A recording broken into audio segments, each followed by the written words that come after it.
J'aimerais vous partager un message qui va s'intituler La joie de contribuer. Et peut-être que j'aurais pu prendre un autre titre, La foi de contribuer, le plaisir de contribuer. On va s'en tenir à la joie de contribuer. Et je ne sais pas si vous êtes comme moi, mais il y a de la joie à donner. Il y a de ça quelques jours, à peine 2 semaines, on a eu la commémoration du 5e anniversaire de la triste tragédie de la fusillade à la Grande Mosquée de Québec. Et ça rappelait toutes sortes de souvenirs à mon esprit qu'alors qu'il y avait eu cette tragédie-là, on avait communiqué avec les responsables pour pouvoir être une source de bénédiction pour la communauté. On avait organisé une grande fête avec des jeux gonflables. On avait loué un gymnase double pour s'assurer qu'il y ait assez de place.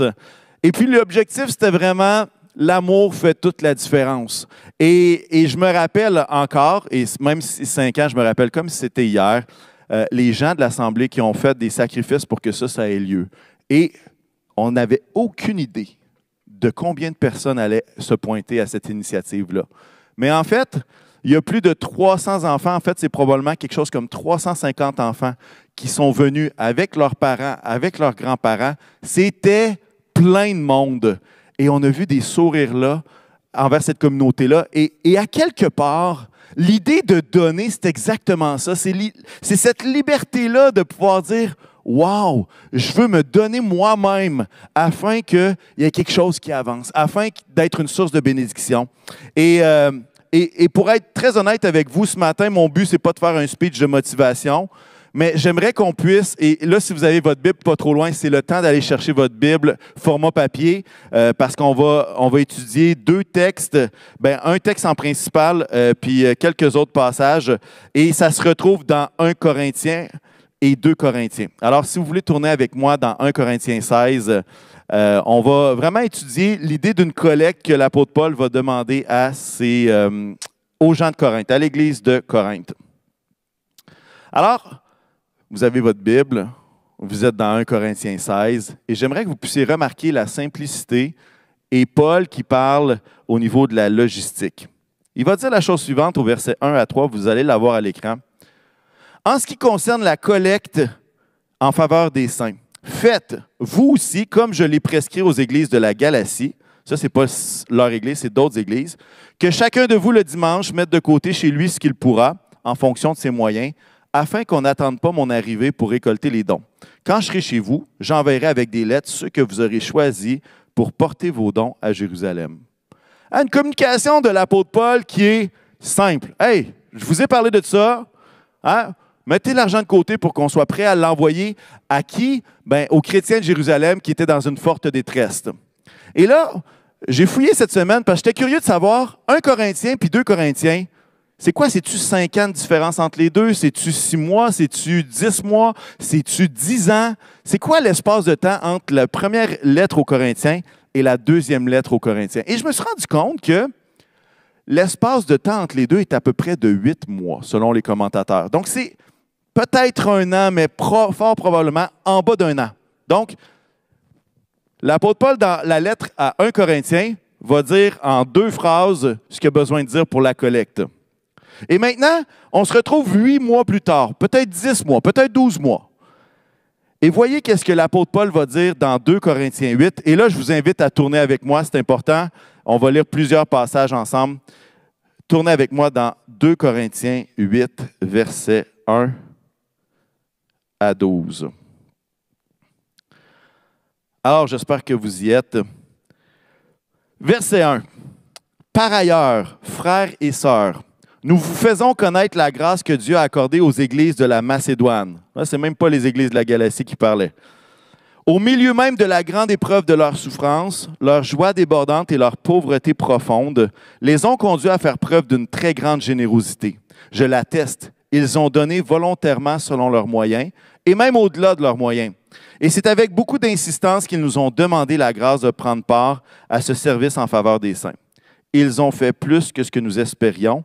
Et là, je pourrais faire un message sur le prochain bout de texte, là, mais on va le lire vite. Car ils se sont donnés d'abord eux-mêmes au Seigneur, puis à nous par la volonté de Dieu. Nous avons donc encouragé Tite à parachever chez vous aussi ce geste de générosité, comme il l'avait d'ailleurs commencé. De votre côté, vous avez tout en abondance, la foi, la parole, la connaissance, le zèle à tout point de vue et l'amour pour nous. Faites en sorte que la même abondance se manifeste dans cet acte de grâce. Je ne dis pas cela pour donner un ordre, mais pour éprouver la sincérité de votre amour par l'exemple du zèle des autres. En effet, vous connaissez la grâce de notre Seigneur Jésus-Christ. Pour vous, il s'est fait pauvre alors qu'il était riche, afin que par sa pauvreté, vous soyez enrichis. Encore une fois, on pourrait faire un message complet là-dessus. Verset 10, c'est un avis que je donne à ce sujet et c'est ce qui vous convient, puisque dès l'année dernière, vous avez été les premiers, non seulement à faire une collecte, mais aussi à la vouloir. Menez-la donc maintenant à bien afin que sa réalisation corresponde, en fonction de vos moyens, à l'empressement que vous avez mis à la vouloir. Quand la bonne volonté existe, on est bien accueilli en fonction de ce que l'on a et non de ce que l'on n'a pas. Et là, on voit un texte qui est fort intéressant et que le résumé de ce texte-là, pour moi, c'est « riche en volonté ». Qu'est-ce que ça veut dire, ça? C'est que l'apôtre Paul va parler de l'Église de Macédoine, à quel point ils ont donné volontairement, que c'est avec beaucoup d'insistance qu'ils ont demandé la grâce de participer. Et après ça, il va parler de l'Église de Corinthe, ceux à qui il adresse sa lettre, en disant « Vous avez été les premiers à la vouloir », l'idée de vouloir.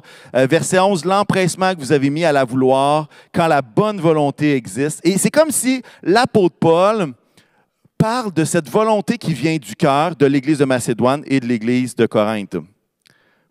Et là, ce qu'on voit, c'est qu'il va commencer en disant « Hey, voici ce que les Macédoniens ont fait. Et maintenant, rappelez-vous de comment vous aussi, vous avez eu cette même volonté-là dès le départ. » Et je ne sais pas si vous êtes comme moi, mais il y a comme une différence entre les deux lettres. Le premier épître, c'est comme très simple, c'est logistique. C'est « Hey, regardez, cette collecte-là, vous en avez parlé, mettez-la de côté, il y a quelqu'un qui va venir, puis on va l'acheminer, ça va être parfait. » Mais là, on voit dans 2 Corinthiens, il commence avec les Macédoniens, après ça, il leur fait le souvenir de qu'est-ce que c'était leur volonté initiale. Il va apporter un élément théologique avec Jésus-Christ qui s'est fait pauvre alors qu'il était riche, et après ça, il va susciter l'idée que, « Hey, regardez, là, c'est vous qui l'avez demandé, menez-la à bien. » Et je ne sais pas si vous constatez la différence, mais dans 1 Corinthiens 16, c'est 2 phrases. Et puis, dans 2 Corinthiens, l'apôtre Paul va prendre 2 chapitres complets sur la collecte, et chapitre 8 et chapitre 9. Et si vous voulez fouiller cette semaine, vous regardez le chapitre 10, et l'apôtre Paul, pendant un chapitre au complet, va faire la défense de son ministère. Et là, on dit, oh, attends un peu là. Oups, il y a quelque chose qui s'est passé dans ces 8 mois-là. Il y a quelque chose qui s'est passé. Et on peut sentir une certaine opposition. Et j'ai trouvé un article intéressant d'un dénommé Stanchke qui tentait de découvrir certains obstacles à donner pour les chrétiens d'origine grecque, les gentils, comme ils sont appelés parfois, Gentiles en anglais. Voici quelques éléments culturels à considérer. Et là, c'est des hypothèses, mais quand même, c'est pour réfléchir.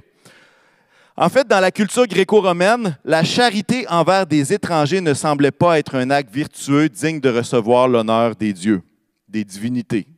Et culturellement, à cause de ça, les gens donnaient principalement à ceux qui pourraient leur redonner quelque chose en retour. Ils donnaient parce que ça donnait un sens de pouvoir et un rôle quasiment de maître employé alors qu'ils avaient fait une contribution. Il y avait comme une redevance par la suite. Et pour eux, c'était comme ça. Ils donnaient, mais ils recevaient la gloire. Et l'apôtre Paul va leur dire quoi? Il va leur dire, regardez, vous donnez à des inconnus et toute la gloire revient à Dieu. Quelque chose qui était complètement contre-culturel à cette époque-là. Il y a certains historiens qui vont même relater que dans la littérature des écrits des auteurs de cette époque-là, plusieurs Grecs trouvaient les Juifs paresseux. Vous dites, ah ouais, comment ça qu'ils étaient paresseux? Bien, en fait, lorsqu'ils observaient strictement le sabbat, qu'il y avait une journée complète sans rien faire, les autres voyaient ça et disaient, bon, c'est qu'ils sont paresseux. Et à quelque part, vous savez, quand quelqu'un demande de l'argent et qu'il est paresseux, qu'est-ce qu'on a le goût de dire? Ben, travaille plus fort puis ça va bien aller. Bien, il y avait cet a priori-là que l'auteur de l'article nous mentionnait. Et finalement, troisième chose intéressante, il semble y avoir une attitude anti-juive à Corinthe. Anti-juive. Hein, c'est pas nouveau, hein? C'est pas nouveau l'antisémitisme. Et là, je parle d'un contexte ambiant, pas strictement dans l'Église, mais ambiant. Et on voit une trace de ça à Corinthe, dans Acte 18. Vous n'avez pas besoin de tourner, restez avec moi dans 2 Corinthiens. Mais Acte 18, 17 va dire ceci. Alors tous les Grecs s'emparèrent de Sosthène, le chef de la synagogue des Juifs, et le frappèrent devant le tribunal sans que Gallion, qui était le préfet ou le responsable de l'époque, ne s'en soucie. Alors, ce qui se passe, il y a quelque chose dans la ville, il y a comme une émeute, puis là, ils ramassent le chef de la synagogue, ils se mettent à le battre, puis les gens n'en ont rien à faire. C'est comme, c'est des Juifs. Et est-ce que ça veut dire que tous les chrétiens de cette Église-là étaient dans ce mode-là? C'est pas ce que je dis, mais je fais juste dire qu'il y avait une réticence qui pouvait être culturelle et qui explique un peu peut-être pourquoi 1 Corinthiens 16 et 2 Corinthiens 8, 9, 10 n'ont pas le même discours. Et qu'est-ce que ça nous dit aujourd'hui? En fait, ça nous dit que ce n'est pas nouveau d'avoir une vive envie de donner sur le coup et qu'après des obstacles culturels, personnels, refroidissent notre envie. Et là, j'aimerais avoir votre participation sur le chat et même notre responsable des médias sociaux. S'il y a des gens qui écrivent sur YouTube, pouvez-vous le réécrire sur notre page Facebook? Je vais les regarder ici. Mais j'aimerais vous poser une question et, à quelque part, j'aimerais que vous puissiez me donner des pistes. La question est la suivante. Quels pourraient être des obstacles dans notre société, dans notre contexte, à donner? Qu'est-ce que ça pourrait être des obstacles réels à donner, qui nous empêcherait ou qui nous refroidirait de le faire? Alors, pour ceux qui sont friands des détails techniques, on a à peu près un délai de 7 secondes entre moi qui parle et vous qui m'entendez. Alors, je comprends que les commentaires ne seront pas immédiats, mais 7 secondes, ce n'est pas si long que ça. Alors, est-ce que vous avez des suggestions? Qu'est-ce qui, dans notre culture, nous refroidit de donner?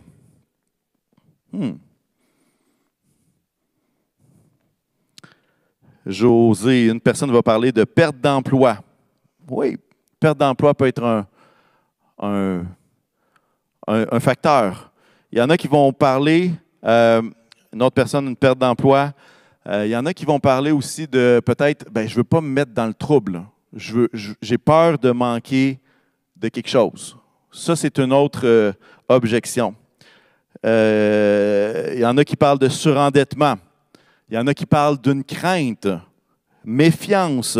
Ouais, la confiance qui est ébranlée, méfiance, la maladie. Une autre personne qui parle de beaucoup de sollicitations. Il y a toutes sortes de facteurs qui sont là. Hein? Puis à quelque part, je ne dis pas qu'ils sont légitimes ou illégitimes du tout. C'est des facteurs qui sont réels. Mais je fais juste dire que de la même façon que les gens à Corinthe étaient tellement excités, mais que tout d'un coup, il y a quelque chose qui arrive, puis ça les refroidit. Hein? Il y en a qui parlent de trop de profiteurs, de l'insécurité, hein? Encore maladie, un bris d'auto. Ça arrive, ça. Ça arrive. L'apôtre Paul, et si on continue notre lecture, surprise financière, les frais qui augmentent partout. À l'épicerie, ça coûte-tu plus cher qu'avant? Ça n'a pas de bon sens. Le gaz à 1,61. Là, il y en a à la maison qui sont... Moi, je me rappelle quand le gaz était à 60 cents le litre. Ça fait un petit bout, mais pas si longtemps que ça, hein, quand même. Ça fait pas 4 siècles. Je me rappelle d'avoir gazé à ce prix-là. Et à quelque part, je ne me considère pas si vieux. Quoique, bon, en tout cas. La question de l'âge est élastique. Plus on vieillit, puis plus les vieux sont jeunes. Et plus on est jeune et plus les vieux vieillissent rapidement. En tout cas, ça, c'est une autre discussion. Merci pour tous ceux qui écrivent sur la discussion en direct. J'apprécie. Il y en a qui parlent d'égoïsme, culture de l'abondance, l'impopularité auprès des comptables. Il y en a qui disent que l'idée de mal utiliser l'argent qui est donné, on ne sait pas où est-ce que ça s'en va, on ne sait pas à quoi ça sert. C'est comme on a l'impression que ça s'en va dans un gouffre sans fin. Il y a toutes sortes de choses et c'est des choses très pertinentes pour notre culture. Et à quelque part, les éléments que je vous ai mentionnés étaient très réels pour la culture gréco-romaine de l'époque. Et même notre ami Paul, l'apôtre Paul, va parler juste au verset suivant. On a fini la lecture au verset 12. Il va dire, au verset 13 à 15, il va dire la chose suivante. En effet, il ne s'agit pas de vous exposer à la détresse pour en soulager d'autres, mais de suivre un principe d'égalité. Dans les circonstances actuelles, votre abondance pourvoira à leurs besoins afin que leur abondance aussi pourvoie à vos besoins. C'est ainsi qu'il y aura égalité, conformément à ce qui est écrit. Celui qui avait ramassé beaucoup n'avait rien de trop, et celui qui avait ramassé peu ne manquait de rien. Ça, c'est une référence à la manne dans le désert. Une autre personne écrit hey, « Si je ne donne pas, d'autres vont le faire. Il faut être riche pour donner. Hein? Moi, je n'ai pas beaucoup d'argent, mais il y en a qui ont plein d'argent. Ils vont s'occuper de ça tout seuls. » Toutes sortes de facteurs.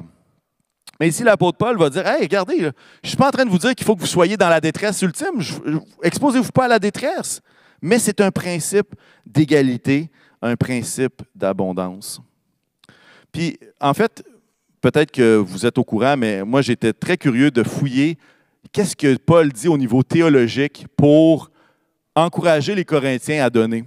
Et c'est intéressant, c'est très intéressant. Hein? Dans 1 Corinthiens, il ne dit pas ça du tout. Mais dans 2 Corinthiens, il va dire, au verset 9, si vous l'avez devant vous, lisez ça là, avec moi. « En effet, vous connaissez la grâce de notre Seigneur Jésus-Christ. Pour vous, il s'est fait pauvre alors qu'il était riche, afin que par sa pauvreté, vous soyez enrichis. » Et c'est l'aspect de Christ qui s'abaisse pour venir sur terre, afin que chacun de nous puisse avoir cette richesse dans le Seigneur, cette richesse de la vie éternelle, cette richesse de la vie abondante en Jésus-Christ. Mais il va le dire en une phrase aux Corinthiens, mais j'aimerais qu'on puisse aller plus loin là-dessus, avec un autre texte qui va nous le faire approfondir dans Philippiens 2. Et ça va dire, au verset 5 à 8, « Que votre attitude soit identique à celle de Jésus-Christ. Lui qui est de condition divine, il n'a pas regardé son égalité avec Dieu comme un butin à préserver, mais il s'est dépouillé lui-même en prenant une condition de serviteur. » Entre parenthèses, ceux qui étaient là la semaine passée, doulos. Une position d'esclave. Il a pris lui-même, il s'est dépouillé lui-même en prenant une condition de doulos, en devenant semblable aux êtres humains. Reconnu comme un simple homme, il s'est humilié lui-même en faisant preuve d'obéissance jusqu'à la mort, même la mort sur la croix. Et c'est intéressant de voir à quel point l'apôtre Paul va prendre cela et va l'appliquer en disant, regardez là, considérez quelle est l'abondance que vous avez. Et ayez une attitude identique à Jésus-Christ, en sens qu'il était riche, mais il s'est abaissé afin que nous puissions être riches avec lui, afin qu'il y ait cette égalité-là où est-ce qu'on puisse être avec lui pour l'éternité. Et l'apôtre Paul est en train de dire dans 2 Corinthiens 8 que l'abondance spirituelle mène à la générosité. L'abondance spirituelle mène à la générosité. Il dit, vous avez tout. Vous êtes riche en connaissance de la grâce. Vous êtes riche en foi. Vous êtes riche en parole. Vous êtes riche en connaissance. Vous êtes riche en zèle. Vous êtes riche en amour. Vous avez tout reçu. Et pour lui, cette richesse-là mène à la générosité. Et il va dire, hein, on a tellement reçu par la grâce de notre Seigneur que notre position, c'est d'être serviteur, esclave de Dieu, tout comme Jésus s'est fait serviteur. Mais pour l'apôtre Paul, donner, ce n'est pas un ordre. Ce n'est pas un ordre du tout.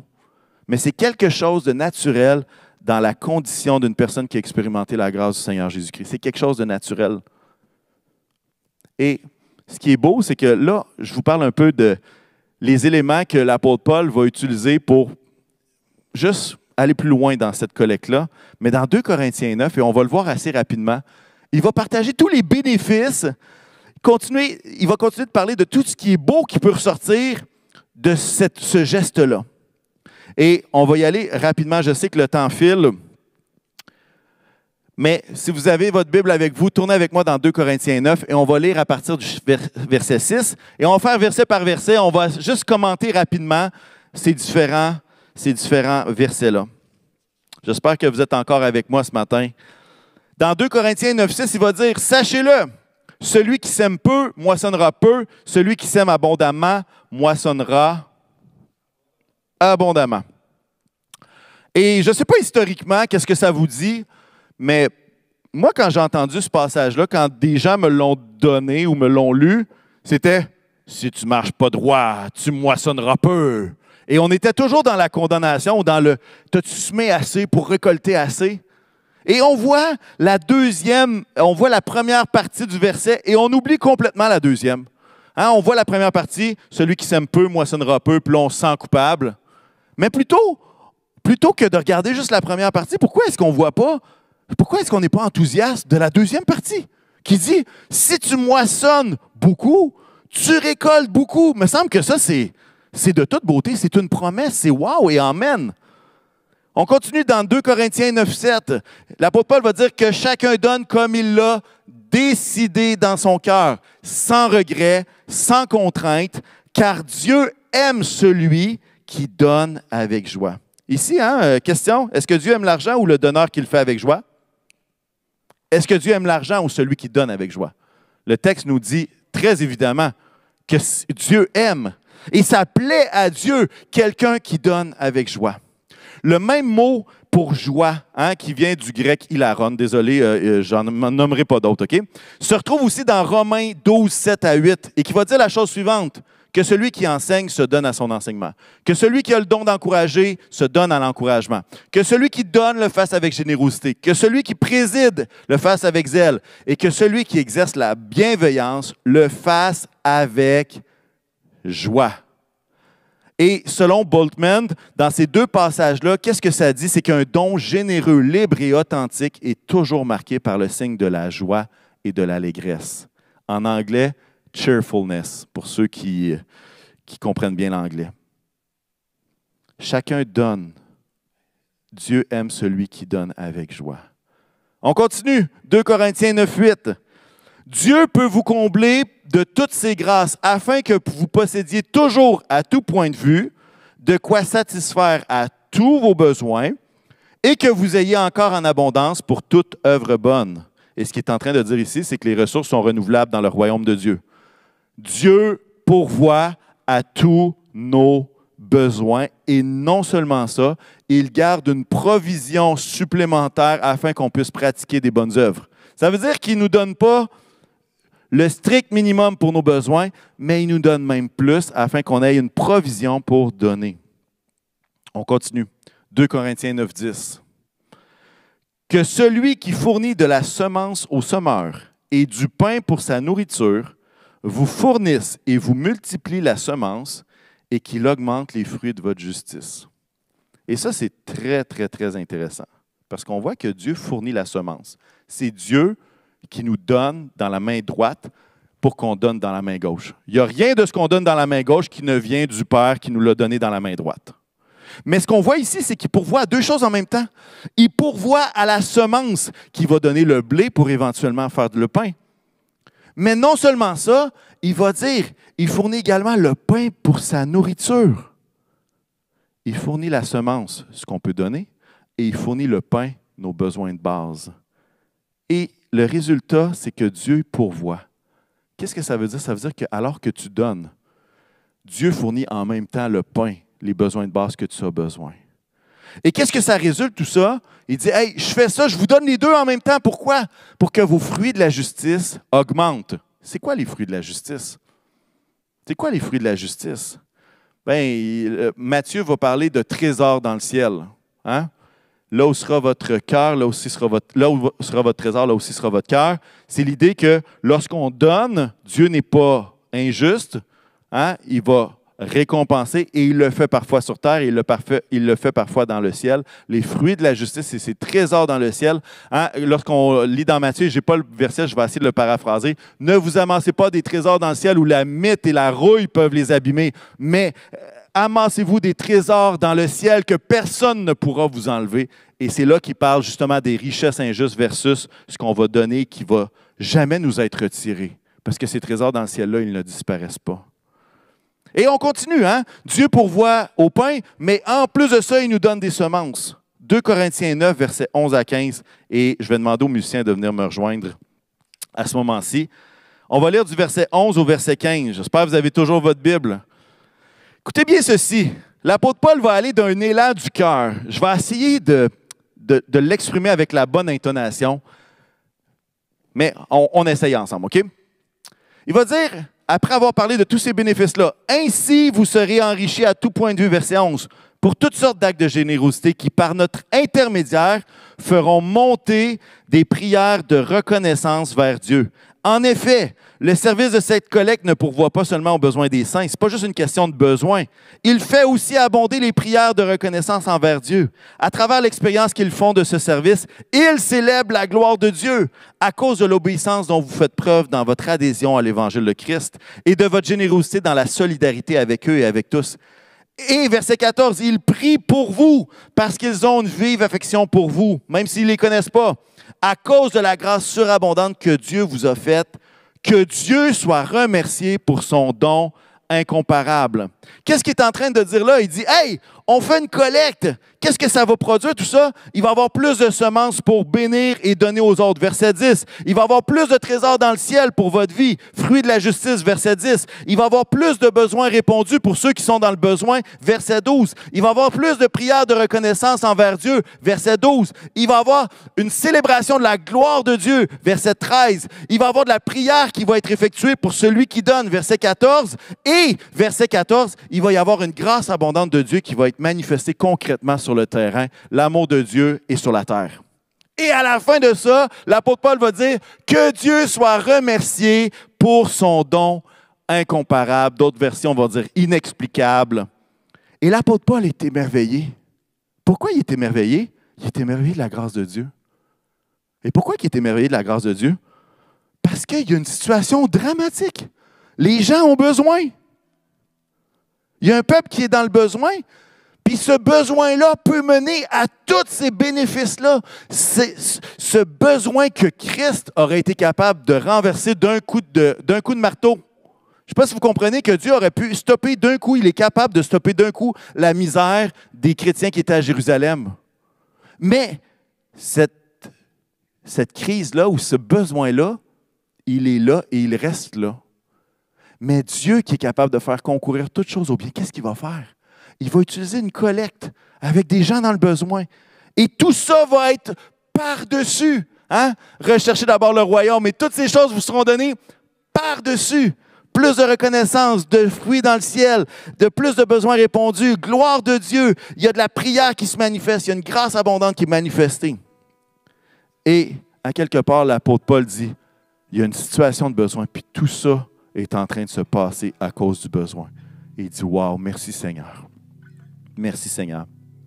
Je conclus ce matin.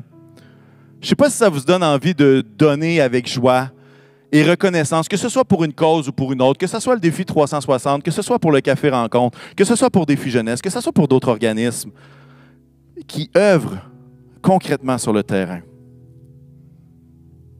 Du moins, j'en fais pas un ordre. J'en fais pas une...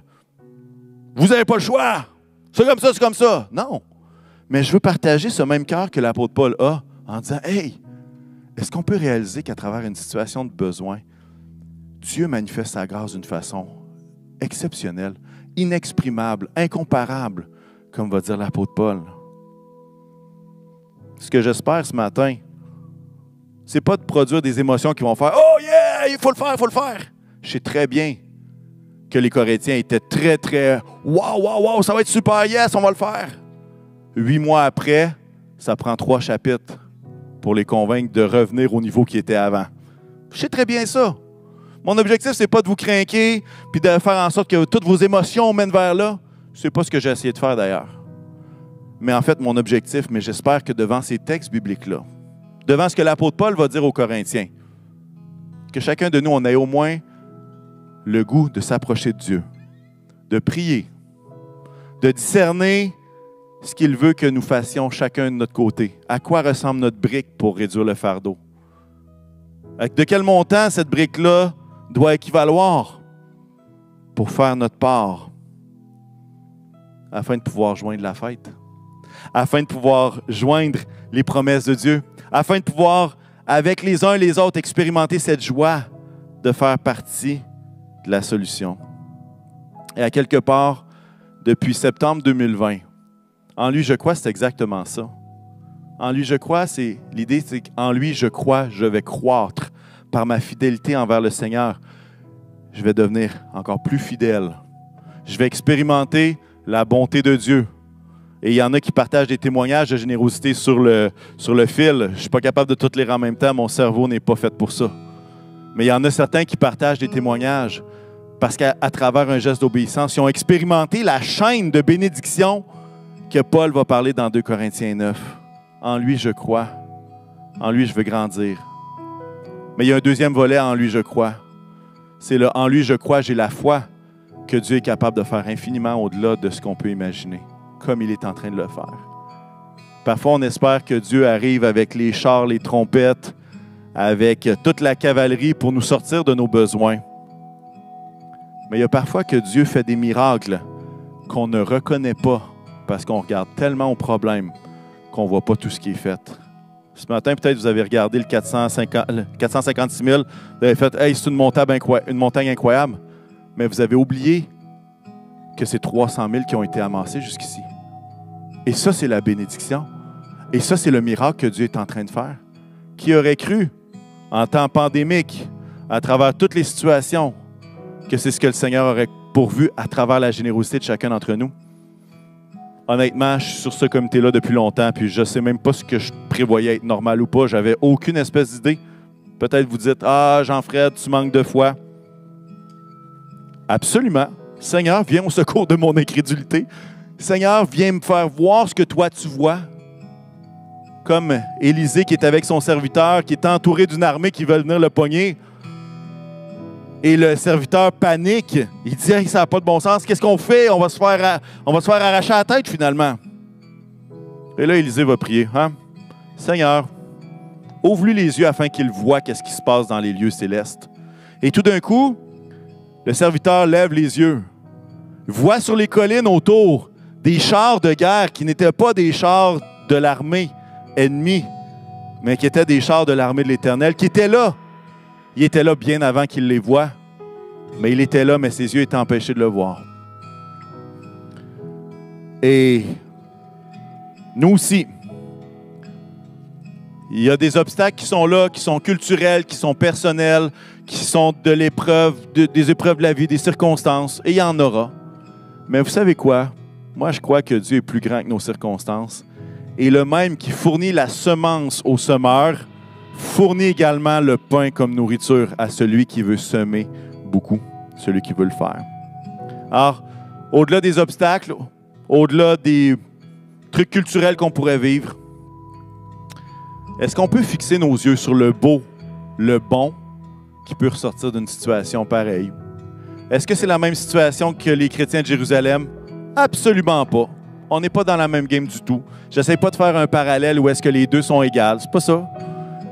Mais je suis très curieux de savoir qu'est-ce que l'apôtre Paul voulait dire aux Corinthiens dans le contexte dans lequel il était. Est-ce qu'on peut prier ensemble alors que les musiciens vont nous conduire dans des chants?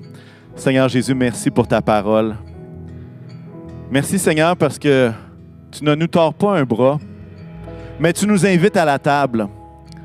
Tu nous invites à expérimenter les promesses qui viennent de toi. Ce ne sont pas des promesses feu d'artifice, mais ce sont des promesses d'un Dieu fidèle qui ne nous abandonne jamais, que ce soit dans nos finances ou que ce soit dans les autres circonstances de nos vies. Alors Seigneur, ce matin, je veux juste remettre entre tes mains ta parole, afin qu'elle puisse faire effet dans nos vies personnelles, dans nos intelligences, dans nos réflexions, et que ton esprit puisse éclairer chacun de nous dans nos prières, dans nos temps avec toi, dans la direction que nous devons prendre. Seigneur éternel, nous te prions que ce soit toi qui pourvois et que tu le fasses avec des feux d'artifice ou pas, c'est toi qui pourvois. Et c'est sur toi qu'on s'appuie ce matin. Alors puisses-tu donner force à chacun. Puisses-tu donner, Seigneur Jésus, une joie qui vient de toi, une joie inexprimable, une joie qui dépasse le naturel. Et Seigneur, qu'à travers, on te remet ce défi 360 entre tes mains. Fais-en ce que tu veux, Seigneur, et qu'il soit une source de bénédiction pour ton royaume. Que les prières d'action de grâce abondent, que la grâce soit manifestée dans la vie de chacun. Et Seigneur, que cette idée de la semence et de la récolte qui nous est peut-être éloignée parce qu'on n'est plus dans l'agriculture, ou du moins plusieurs parmi nous, Seigneur, que tu puisses nous montrer cette réalité spirituelle dans chacune de nos vies. Dans le nom de Jésus, je le demande. Amen. Amen.